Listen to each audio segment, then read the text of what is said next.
Mulai lagi ya, Dek. Halo? Iya, Mbak. Adik mahasiswa. Udah ke-record itu. Cuman, Dek, diapran. Mulai lagi ya. Halo? Iya. Ya wes. Iya, Mbak. Baiklah, kami dari kelompok 7 ingin memaparkan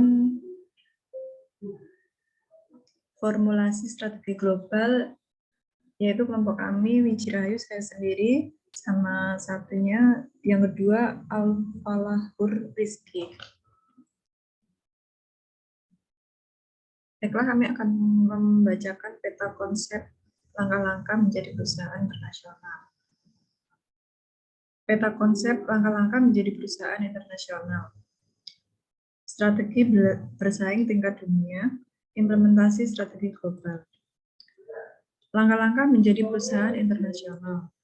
Untuk menjadi perusahaan tingkat dunia, seperti yang telah disebutkan, setidaknya ada 3 tahap yang harus dilakukan, yaitu yang pertama, para manajer membuat dorongan pertama untuk menjadi perusahaan internasional melalui ekspor produk-produk perusahaan ke negara-negara lain.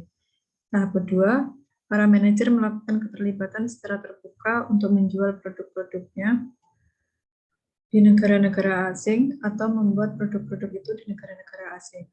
Tahap ketiga merupakan niat kokoh dari para manajer untuk memasuki pasar internasional secara aktif.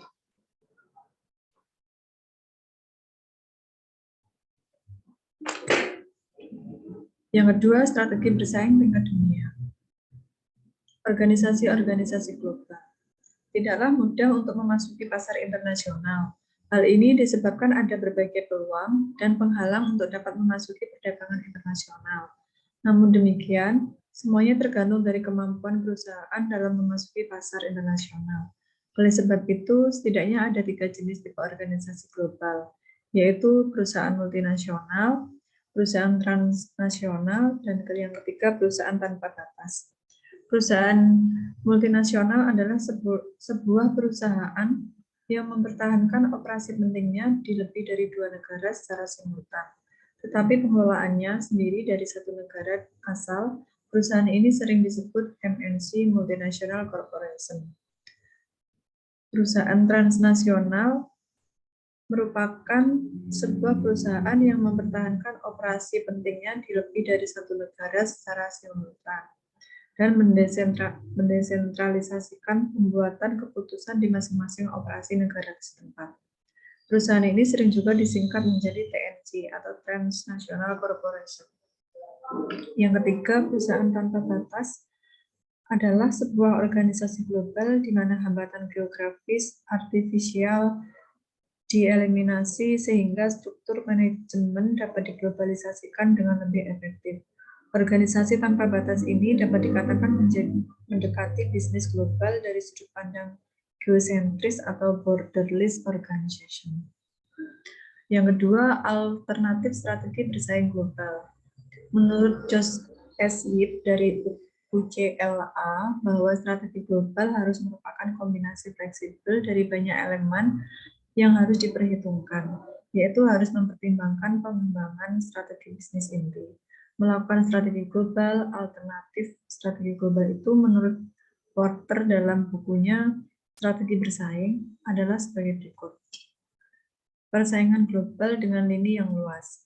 Strategi ini diarahkan untuk bersaing di seluruh dunia dengan lini produk industri yang lengkap, dengan memanfaatkan sumber keunggulan bersaing global guna mencapai diferensiasi atau posisi biaya rendah secara keseluruhan.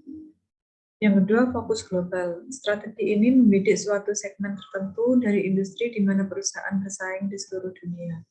Segmen dipilih bila mana rintangan terhadap persaingan dunia rendah dan posisi perusahaan pada segmen itu dapat dilindungi dari serbuan persaingan global dengan lini yang lengkap. Hasil strategi ini adalah biaya yang rendah atau diferensiasi dalam segmennya. Yang ketiga, fokus nasional.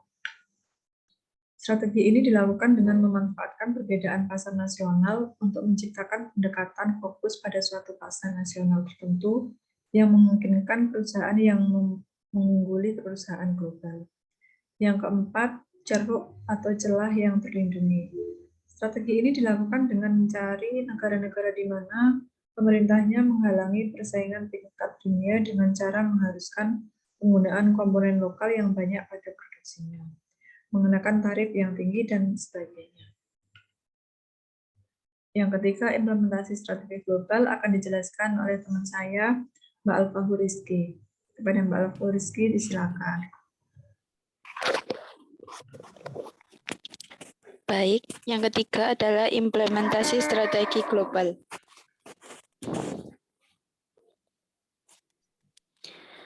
Konsep dan rancangan tertentu pada tingkat strategi dari kebebasan merupakan faktor kunci keberhasilan. Analisis mengenai pasar, pelanggan, dan produk merupakan suatu hal yang sangat penting dalam dunia yang kompleks. Namun, untuk analisis strategi yang baik harus meliputi segitiga strategi, yaitu yang pertama, pelanggan atau customer merupakan tujuan akhir dari sebuah produk, sebab customer lah yang akan membeli produk yang dihasilkan oleh suatu industri. Customer merupakan faktor kunci keberhasilan suatu ekonomi yang dapat memutarkan roda perekonomian dalam skala mikroekonomi, bahkan dalam skala makroekonomi. Oleh sebab itu, menurut Ome, strategi nomor 1 dalam pembuatan strategi adalah perhatian sungguh-sungguh pada kebutuhan customers dan analisis yang cermat dari perusahaan dalam merespon kebutuhan itu.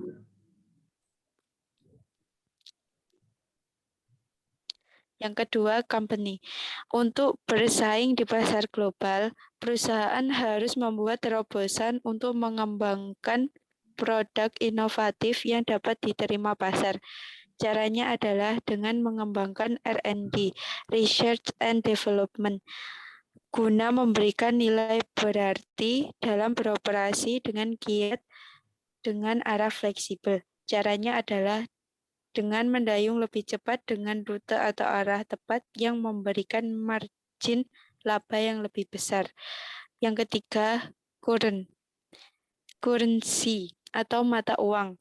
Peran mata uang sebagai alat tukar yang sah dalam perekonomian atau perdagangan tidak bisa dihindarkan lagi.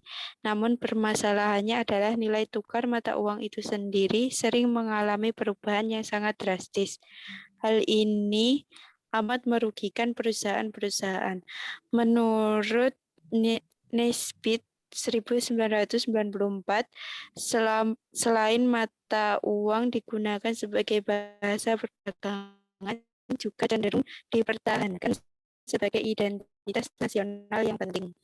Yang keempat, country atau negara, seperti disebutkan Harrison dan Huntington tahun 2000, bahwa kemakmuran suatu negara ditentukan oleh kemampuannya untuk sumber-sumber menjadi produk atau jasa yang beradab berdasarkan pengetahuan, investasi, gagasan, dan inovasi. Namun, di sisi lain, banyak sumber-sumber eksternal yang menguntungkan bagi suatu negara telah hilang karena globalisasi.